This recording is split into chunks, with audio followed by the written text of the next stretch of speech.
One sunny morning Tom Fitzpatrick was strolling along beside a hedge when he heard a tap, tap, tapping coming from the other side. He crept on to the stile, climbed over it, and tiptoed towards the noise, wondering what on earth it could be. First he saw a gallon-sized brown pitcher. Then he spotted a tiny old man standing beside it. The fellow was no bigger than Tom's hand, dressed in a cocked hat with a leather apron. "It's a leprechaun," thought Tom, "and there's me lived all my life until now, never believing they existed." He stood dead still, watching goggle-eyed. The leprechaun climbed onto a wooden stool to fill a wooden mug from the pitcher, then gulped it down thirstily. When he was satisfied, he sat down on the stool, picked up a small half-made shoe, and set to work with hammer and nails, banging on the heel piece firmly till it was in place. "I wonder if he's really got a hidden store of treasure, like they say," thought Tom.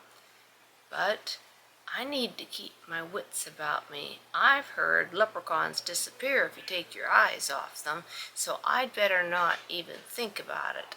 I can't even blink, and they're easily offended, so if I want to get some of his treasure, I need to act polite."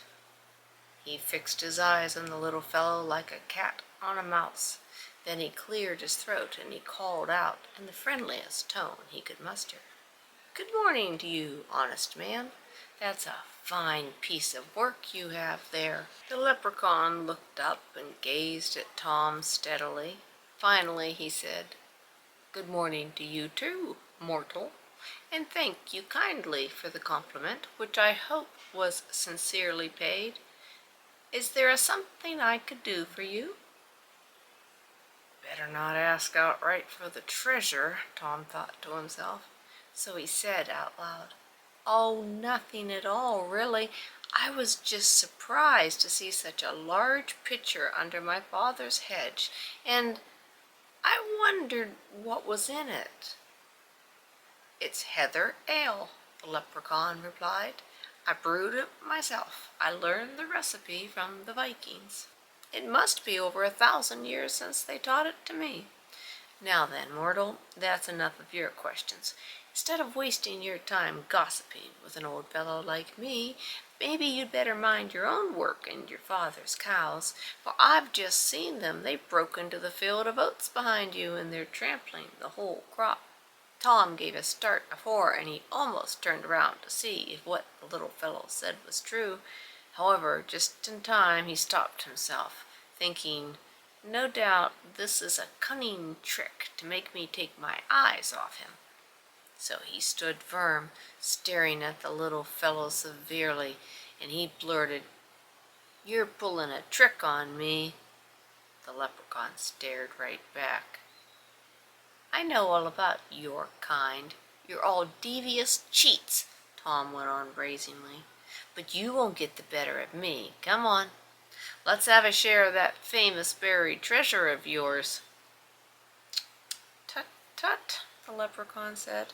"Even if I had any treasure, I wouldn't share it with a cocky brat like you."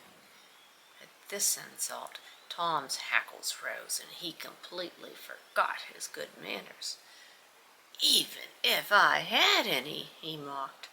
"Of course you've got treasure. All leprechauns have treasure. Everyone knows that. Well, if you won't share it willingly like a good fellow, I'll force you to."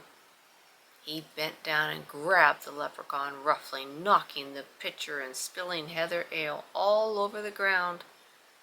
"You bully!" the leprechaun screamed at him. "You can't scare me with your bad mouthing," said Tom breathlessly, clenching the tiny man in his fist. "I've got you in my power now. Come on, show me your treasure, or I'll squash you." The leprechaun peered out from between Tom's fingers, looking thoroughly intimidated. All right," he muttered. "I'll show you. It's hidden just a couple of fields away. Go exactly where I tell you, and you'll find it soon enough." "That's better," said Tom. "Which way?" Go to the end of this hedge, said the leprechaun, then squeeze through the gap. Tom was really proud that he had persuaded his captive to cooperate so quickly. Clutching the leprechaun tightly and keeping his gaze fixed on him, he ran along the hedge, and at the far end somehow he managed to push his way through the dense thorns into an area of open moor. Then it was, leap over that ditch. Straight away across that bog, and mind, don't you slip and drop me. Now up that hill as fast as you can, and so on, until they reached another field. Tom was surprised to recognize it as his father's own fallow land, covered from end to end with yellow ragwort. This wretch has forced me to go the most difficult way possible in order to get where I almost started, he thought.